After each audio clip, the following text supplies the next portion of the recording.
पश्चिम बंगाल में लाने की तैयारियां। मोदी जी, प्रधानमंत्री नरेंद्र मोदी, मैं कहता हूं देशवासी होने के नाते हर महाज पर कोरोना काल में नाकाम साबित हुए। देशवासियों को शायद ऑक्सीजन चाहिए, बाद में हिंदू राष्ट्र चाहिए। तो कुछ हमारे साथ हिंदू भाई है, और हिंदू नहीं कहूँगा, हिंदुस्तानी भाई है, तो उनसे जानेंगे कि पश्चिम बंगाल में क्या चल रहा है। मोहित भी और कुछ और जो है टीएमसी के लोग हैं जो दीदी को फॉलो करते हैं, उनसे भी जानेंगे। पश्चिम बंगाल का चुनाव है, मोदी जी इतनी लंबी लंबी बात कर रहे हैं, उनके लीडर कह रहे हैं दिलीप घोष की कोरोना होता नहीं है रैलियों में। ये भाजपा वाले खुद ही सबसे बड़े कोरोना है। इनसे बड़ा कौन कोरोना है पूरे देश में? ये खुद अपने आप में एक कोरोना है। अगर इनको शांत कर दिया जाए ना तो देश से अपने आप कोरोना खत्म हो जाए। अभी प्रधानमंत्री मोदी जी बंगाल का चुनाव खत्म होते ही फिर टेलीविजन पे आके रोना धोना शुरू कर देंगे। फर्क सिर्फ इतना सा है पिछले साल में और अब के साल में कि पिछले साल दिया, टॉर्च और मोमबत्ती जलवाई थी, अब की बार लाशें जलवा दी गई हैं। सिर्फ इतना सा फर्क है, बाकी कुछ फर्क नहीं है। शर्म नहीं आती ना बीजेपी के एक भी नेताओं को। और अभी भी जो लोग अपने घर पे बीजेपी का झंडा और बोर्ड लगाकर बैठे हैं, कम से कम एक बार जाकर शमशान घाट का नजारा तो देख लो। अरे वो भी मरने वाले हिंदू हैं, मुस्लिम हैं, सिख हैं, ईसाई हैं। कम से कम अब तो शर्म करो और कम से कम अब तो समझो, क्योंकि अगर अब नहीं समझा तो दोबारा समझने का मौका नहीं मिलेगा और हिंदुस्तान तबाह हो जाएगा। तो अगर हिंदुस्तान को तबाही से बचाना है तो आपको और हमें एक होना होगा। तबाही होते हुए भी तबाही नहीं दिखती, तबाह होते हुए भी तबाही नहीं दिखती। ये अंधभक्ति है साहब, इसकी कोई दवाई नहीं बिकती। ये अंधभक्ति है, समझ रहे हैं? अंधभक्तों को कुछ नहीं दिखता। पहली बात, हिंदू, मुस्लिम, सिख, ईसाई नहीं चाहिए हमें हिंदुस्तानी चाहिए। I proud to be Indian. मुझे अपने आप पे गर्व है हिंदुस्तानी कहते हुए कि मैं भारत देश का नागरिक हूँ। और इससे बड़ा मेरे पास क्या टैग होगा कि मैं भारत देश में रहता हूँ और भारत देश का नागरिक हूँ?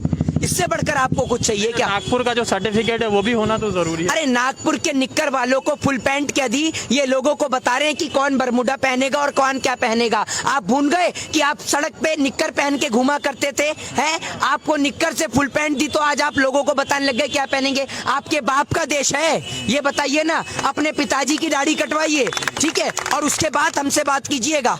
हिंदुस्तान के बाप नहीं है मोदी जी, जिनके बाप है वो बाप बना सकते हैं।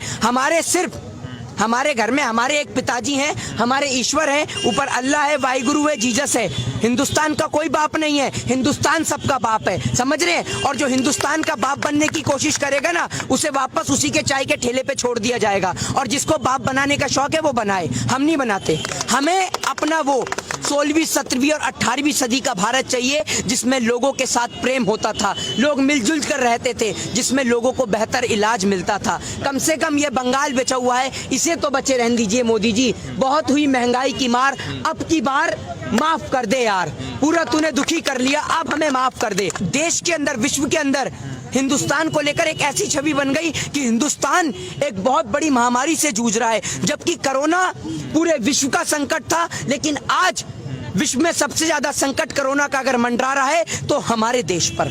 पूरा देश विश्व कोरोना से लड़ रहा है और हमारे देश का प्रधानमंत्री अकेला ममता बनर्जी से लड़ रहा है, समझ रहे हैं? वो सिर्फ एक महिला मुख्यमंत्री को हराने में लगा है। वो महिला मुख्यमंत्री, दिक्कत सिर्फ इस बात से है कि मोदी जी 10 लाख का सूट पहनते हैं, 1.5 लाख का चश्मा लगाते हैं, और वो अकेली हवाई चप्पल पहन के जहां मर्जी बंगाल में निकल जाती है। सिर्फ इस बात से दिक्कत है। तो भैया, एक अकेली हवाई चप्पल वाली ने पूरे बंगाल के अंदर भाजपा और आरएसएस वालों की सूट बूट वाली सरकार की हवा टाइट कर रखी है। और ध्यान रखिएगा, हवाई चप्पल अगर पैर में पिनती है तो अगर बात हवाई चप्पल वाले की देश की जनता की होगी तो हवाई चप्पल निकल के हाथ में भी आ जाती है। ये देश की नारी है, और जब नारी अपनी पे आती है ना तो ये झांसी की रानी भी बन जाती है।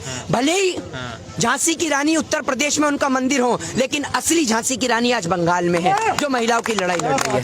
अच्छा, एक बात बताइए, वो लोग जो हिंदू राष्ट्र की बात कर रहे थे, आज लगभग 3000, 4000 लोगों की संख्या आ रही है मरने की, वो लोग देश के सुरक्षा की बात नहीं कर रहे। लोग जब नहीं बचेंगे तो हिंदू राष्ट्र लेकर क्या करेंगे लोग? देखिए, पहली बात तो मैं आपको एक बात बता दूं कि इस बात में कोई दोहरा ही नहीं कि भारत एक विश्व गुरु है। हिंदुओं, मुस्लिम, सिख, ईसाई, ये सभी का भारत है। भारत एक सेकुलरिज्म देश है, धर्मनिरपेक्ष देश है। और आपको एक बात बताऊं, विश्व का हिंदू राष्ट्र है नेपाल, लेकिन फिर भी सबसे गरीब देश है, ठीक है? और इस देश के अंदर हिंदू राष्ट्र से पहले आप हिंदुओं को तो सुरक्षित कर लीजिए। सबसे ज्यादा मरने वाले तो हिंदू ही हैं, तो हिंदू राष्ट्र किसके नाम पे बनाएंगे जब हिंदू ही नहीं बचेगा? शमशान घाटों पर लाइन लगी हुई है। शमशान घाट में तो मुस्लिम नहीं दफनाए जाते ना, शमशान घाट में तो हिंदुओं को ही जलाया जाता है। तो शमशान घाट के बाहर जो भीड़ लगी पड़ी है